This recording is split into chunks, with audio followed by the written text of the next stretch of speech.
ব্লগটা আমি এখান থেকেই শুরু করছি। আর তুমি দেখতেই পাচ্ছ তোমরা আইবুড়ো ভাত যে গায়ে হলুদ হলো, তারপর হচ্ছে আস্তে আস্তে এবার বিয়ের দিন আজকে ফাইনালি বউ আর জামাই মিলে দুজনেই সাজনা তলায়।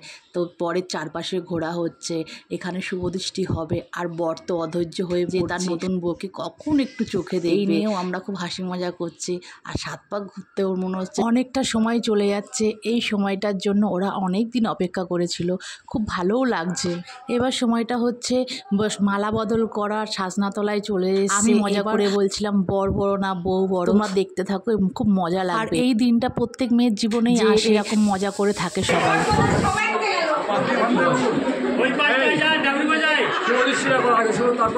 শুভদৃষ্টি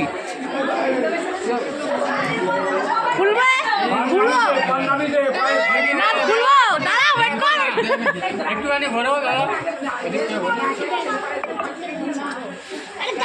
কিন্তু এবার ছেড়ে দেবো কিন্তু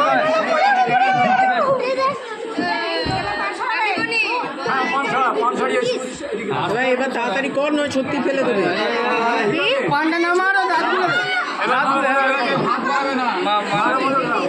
মালাটা দে।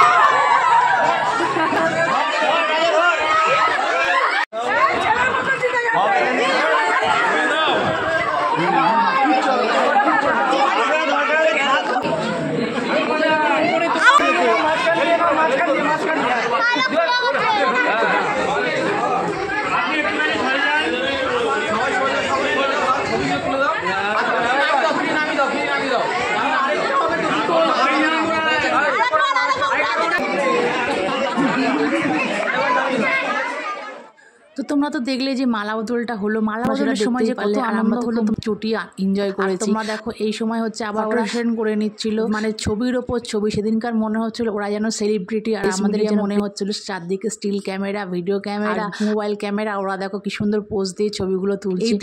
এই দিনটা যেন প্রত্যেক মেয়ের জীবনেই আসে, ভালো লাগে এই মুহূর্তগুলো। আর সব মেয়ে যখন নিজের মনের মতন মনের মানুষটা পায় না, তখন যেন চলার পথটা না আরো সহজ সময়। কিন্তু এই জায়গাটা মন্দিরটা খুলে দেওয়া হয়েছিল, যে সামনেই মন্দির, ঠাকুরকে সাক্ষী রেখে ওরা সাত পাকে বাধা পড়বে। আর মন্দিরের সামনে যে ঝাড়বাতিটা রয়েছে না, ডেকোরেশন গুলো ওটা খুব সুন্দর লাগছে। যেতে পারছো যে মন্দিরের সামনে সকালবেলাও দেখেছি, এবং এখন তোমাকে দেখিয়ে দিচ্ছি যে বিয়ের মণ্ডপটা কত সুন্দর করে সাজানো হয়েছে। আর ওদিকে দেখো চার হাত এক হয়ে গেছে। তারপরে আমরা চলে এসেছি, আমরা যে ফটো সেশন গুলো করে নিচ্ছি, কারণ সেজেছি আর ফটো সেশন করবো না তার কখনো হয়। ফটো সেশন করে আবার আমরা চলে গেছিলাম ছেলের বাড়ি। কি কি তত্ত্ব এসে সেটা তোমাদের একটু দেখিয়ে নিচ্ছি ফাস্ট ফরওয়ার্ড করে। তারপর সেদিনকার যা গরম পড়েছিল মারাত্মক লেভেলের জন্য আমরা সবাই খেয়ে নিয়েছিলাম। খাওয়া দাওয়ার আগে কিন্তু আমরা আইসক্রিম খাওয়া চালু করে দিয়েছিলাম, কারণ বাইরে হচ্ছে গরম, যতই ভেতরে এসিতে এতজনের মধ্যে কাজ করছে না। আর আমার ছোট মেয়ে, ও বাবা, ও হচ্ছে মহারানী, যেখানেই যাক নিজের মনের মধ্যে কতগুলো আইসক্রিম খাওয়া হয়ে গেছে, মানে কি বলবো। আর ওর যে আইসক্রিম খাচ্ছে, দেখো মুখ মুছ দিলেও কিন্তু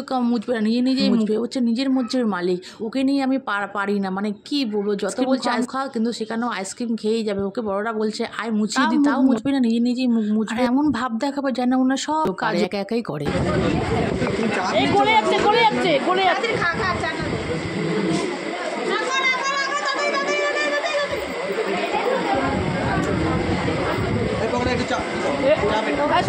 তারপর আমরা ওপর থেকে এসে নিচে চলে এলাম। আর দেখেছো তো কত কেয়ারিং, মেয়েকে কি করে টেক কেয়ার করে নিচ্ছে। আর এদিকে তোমার বিয়েতে বসার প্রস্তুতি করা হচ্ছে।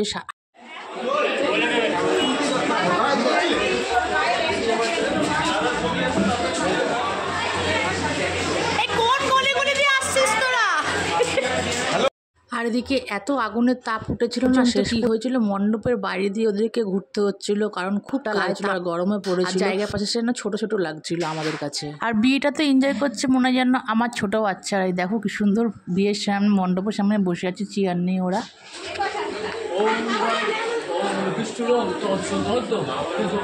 দোকান দিতে হবে।